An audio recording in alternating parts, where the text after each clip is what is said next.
आज से लगभग 2 हफ्ते पहले इंग्लैंड के पूर्व कप्तान और कमेंटेटर नासिर हुसैन ने एक बेहद हार्श स्टेटमेंट देते हुए कहा कि फैब 4 जैसी अब कोई क्लास एग्जिस्ट नहीं करती है, कम से कम टेस्ट क्रिकेट में तो नहीं। विराट कोहली की टेस्ट फॉर्म मौके बल जागिरी है, एक लंबे टाइम से वे टेक ऑफ नहीं कर पा रहे हैं और अब स्टीव स्मिथ और जो रूट के आधे भी नहीं रह गए हैं विराट। तो वहीं 2 दिन पहले इंडियन कमेंटेटर आकाश चोपड़ा ने भी इस बात पर सवाल उठा दिए कि क्या अब सच में ये फैब 4 है भी या नहीं। चोपड़ा साहब ने भी टेस्ट के लिहाज से ही विराट को राइट ऑफ कर ही दिया है और साथ ही ये भी कह दिया है कि अभी सिर्फ फैब 3 है। इसके बाद भर भर के रिव्यू, ट्रोल और कंट्रोवर्सी बनाई जा रही है। कोई कह रहा है कि कोहली का टाइम खत्म हो चुका है, तो कोई आकाश चोपड़ा को जेलस और हुसैन साहब को ना समझ बता रहा है। देखिए, ये तो आप और हम भी जानते हैं कि विराट कोहली को किसी इंट्रो, फेवर या क्रिटिसिज्म की जरूरत नहीं है और ना ही उनका टैलेंट किसी की स्टेटमेंट या किसी दूसरे की परफॉर्मेंस से कम होने वाला है। उनके अपने आप में खुद के सेट किए गए बेहद हाई स्टैंडर्ड है। विराट को कब क्या करना है ये उनसे बेहतर कोई नहीं जानता। लेकिन यहाँ सवाल विराट के टैलेंट या किसी के नजरिए का नहीं है,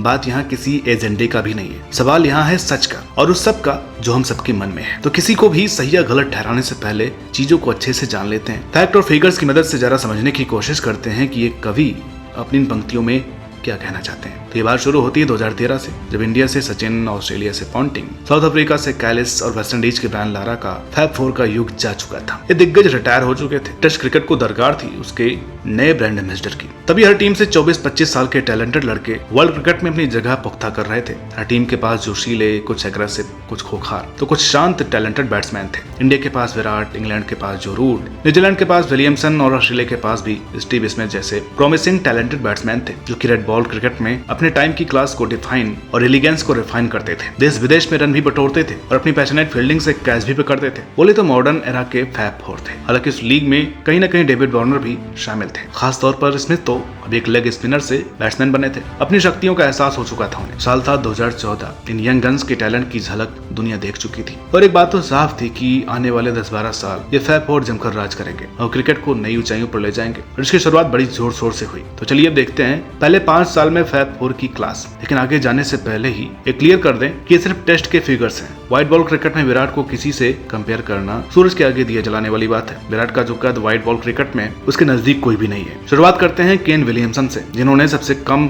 49 टेस्ट मैच खेले लेकिन 62 के एवरेज से 4585 रन बनाए और 17 सेंचुरी ठोकी है। जो रूट, जिन्होंने सबसे ज्यादा 74 मैच खेले और सबसे कम सेंचुरी लगाई लेकिन 50 प्लस की एवरेज से 6404 रन बनाए हैं। विराट कोहली ने 62 टेस्ट में 58.7 की अच्छी खासी एवरेज से 5695 रन बनाए और 22 सेंचुरी भी बनाई, जिसमें विराट का वो पीक पीरियड भी शामिल है, चाहे 60 डबल सेंचुरी हो या एक साल में 11 सेंचुरी। वही स्टीव स्मिथ अपनी अलग ही लीग में थे, जो कि 56 टेस्ट में 72 की भारी भरकम एवरेज से 6194 रन उधेड़ गए, वो भी 24 सेंचुरी के साथ। डेविड वार्नर भी कोई बहुत पीछे नहीं थे। 57 टेस्ट में 51 की हेल्दी एवरेज से उनके भी 5196 रन थे और वो भी 18 सेंचुरी के साथ। और यही वो टाइम था जब स्मिथ और वार्नर पर 1 साल का बैन लगा था। इस पॉइंट पर टेस्ट क्रिकेट में जो रूट के फैब 4 में होने पर सवाल उठ रहे थे। एक कंपटीशन लेवल था इस क्लास का, जहाँ 51 की एवरेज से खेलने का भी स्ट्रगल चल रहा था। विराट और स्मिथ एक दूसरे के कंधे से कंधा मिलाकर चल रहे थे। Williamson silent killer, unsung hero, चुपचाप अपना काम कर रहे थे। लेकिन फैब 4 के दूसरे हाफ में कहानी टोटली बदल गई। जमाना बदल गया, प्लेयर्स का मिजाज बदल गया। 2020 में कोविड पैंडेमिक के लॉकडाउन के बाद नजारे बदल गए। जो रूट, जिनके पहले 97 टेस्ट में सिर्फ 17 सेंचुरी थी, उन्होंने अगले 35 मैचों में 13 सेंचुरी और लगा दी। अब रूट अपने करियर के सबसे बेस्ट फॉर्म में थे, जनाब फुल पीक पर थे। दुनिया भर में जाकर भर भर कर रन बनाए। श्रीलंका हो या चेन्नई टेस्ट, लगातार 200 बनाए। स्मिथ ने धीरे धीरे गाड़ी पकड़ ली, लेकिन विराट बहुत पीछे रह गए। पता नहीं किसकी नजर लग गई। किसी टाइम 50 से ज्यादा तो 100 थे कोहली के, लेकिन अब उनसे 50 भी नहीं बन रहा था। लगभग 3 साल तक कोई सेंचुरी नहीं आई विराट के बैट से। जब टीम को उनकी जरूरत थी, विराट हमेशा निराश करते। दूसरी तरफ बाकी प्लेयर्स इस लीग में काफी आगे निकल गए। 2020 में अब तक केन ने सिर्फ 16 मैच में 72.7 की औसत से 1745 रन बना दी, वो भी 7 सेंचुरी के साथ। स्मिथ का भी थोड़ा खराब टाइम आया, लेकिन उन्होंने कवर अप किया। 49.9 की एवरेज से 1949 रन बनाए और 6 सेंचुरी लगाई। रूट ने तो स्मिथ और केन के बराबर अकेले ही 43 टेस्ट में 13 सेंचुरी जड़ दी, साथ ही 55 की एवरेज से 3837 रन बना दी। लेकिन विराट ने 25 मैचों में सिर्फ 1277 रन बनाए, एवरेज सिर्फ 26 का और सिर्फ 1 सेंचुरी, जो कि आया ऑस्ट्रेलिया के खिलाफ। वहीं वार्नर ने भी 23 मैच में 1250 रन बनाए, 33 की एवरेज से और सिर्फ 2 सेंचुरी। देखा जाए तो अब हमारे हीरो ओल्ड हो रहे हैं, जिसका उनके फॉर्म और गेम पर भी असर पड़ रहा है। पिछले 3-4 साल में फैब 4 का ओवरऑल लेवल भी डाउन हो चुका है। लेकिन विराट का ये परफॉर्मेंस किसी ने सोचा नहीं था। उन्होंने काफी बार निराश किया, कई बार दिल तोड़ा। कोहली चाहे व्हाइट बॉल के सरताज है, लेकिन रेड बॉल में टेस्ट क्रिकेट में एज ए बैट्समैन उन्होंने काफी कुछ अंडर अचीव किया है। स्मिथ हमेशा बड़े मैच मस्ट विन सिचुएशन में परफॉर्म करते आए हैं। वहीं विराट ज्यादातर मौकों पर चौक कर गए। जो रूट जिन पर कभी सवाल उठाए जाते थे, आज वही फैब 4 के बॉस हैं। और सच पूछो तो अब ये फैब 4 किसी हाल में नहीं रहा। किसी समय का कम्पिटेटिव फैब 5 आज सही मायनों में सिर्फ फैब 3 बनकर रह गया है। किसी समय फैब 4 के सरताज विराट आज काफी पीछे हो चुके हैं। वे इस रैंक में अब नीचे हो गए हैं। वार्नर तो पूरी तरह ढल गए हैं। केन को हमेशा की तरह लिमिटेड मैच में मौके मिल रहे हैं, लेकिन वो चुपचाप विस्फोट कर रहे हैं। विराट ने रिडेम्पशन तो किया है, लेकिन अब उनकी बैटिंग में भी वो कंसिस्टेंसी नहीं बची है। व्हाइट बॉल में चाहे वो वापसी कर रहे हैं, लेकिन टेस्ट क्रिकेट में उनका एवरेज 56 से 48 पर आ गया है। उन्होंने अपने टैलेंट के साथ बिल्कुल जस्टिस नहीं किया और हुसैन ने बिल्कुल सही कहा कि परफॉर्मेंस वाइज विराट, रूट और स्मिथ और अपने उस पीक पीरियड के 50% भी नहीं रह गए। पोटेंशियल पर तो कभी कोई शक था ही नहीं और विराट में टैलेंट, हार्डवर्क की तो कोई कमी थी नहीं, लेकिन विराट एक फाइटर है।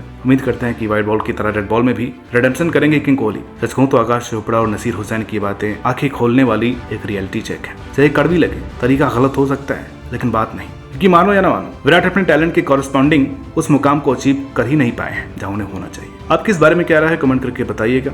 आज के इस वीडियो में इतना ही। उम्मीद करते हैं वीडियो आपको पसंद आई होगी। वीडियो अच्छी लगी हो तो प्लीज इसे लाइक करें, शेयर करें और चैनल पर नया हो तो प्लीज इसे सब्सक्राइब करना ना भूलें। मिलते हैं आपसे अगले वीडियो में, तब तक के लिए नमस्कार।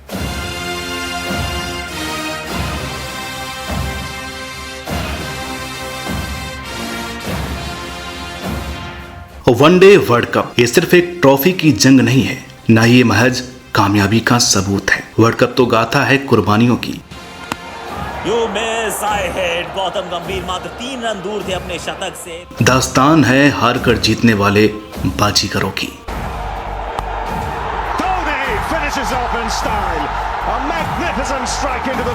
इतिहास है जोकर्स के विनर्स बनने की, तो वजह है चैंप्स के चोकर्स बनने की।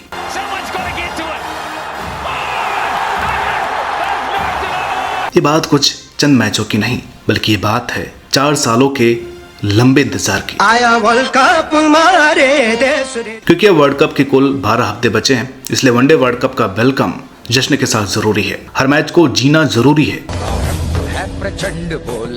लेकिन उससे पहले जरूरी है बीते वर्ल्ड कपों की कहानी को ताजा करना, ये समझना कि वनडे क्रिकेट कहां से कहां तक आया है। इसलिए नारद टीवी खास क्रिकेट के दीवानों के लिए लेकर के आ रहा है एक बेहद ही नायाब पेशकश, एक ऐसी सीरीज जिसमें हर संडे सिलसिलेवार ढंग से 1975 से लेकर 2019 तक हुए हर वर्ल्ड कप की कहानी विस्तार से आपसे साझा करेंगे। एक ऐसी सीरीज जिसकी दूसरी मिसाल आपको यूट्यूब की हिस्ट्री में नहीं मिलेगी। एक ऐसी सीरीज जिसके जरिए हम एक झलक में वनडे क्रिकेट के डेवलपमेंट को बारीकी से समझ लेंगे। तो आप सब तैयार हो जाइए और ज्यादा से ज्यादा शेयर करने के लिए तैयार रहिए 16 जुलाई से शुरू होने वाली नारद टीवी की खास series World Cup in a glance को।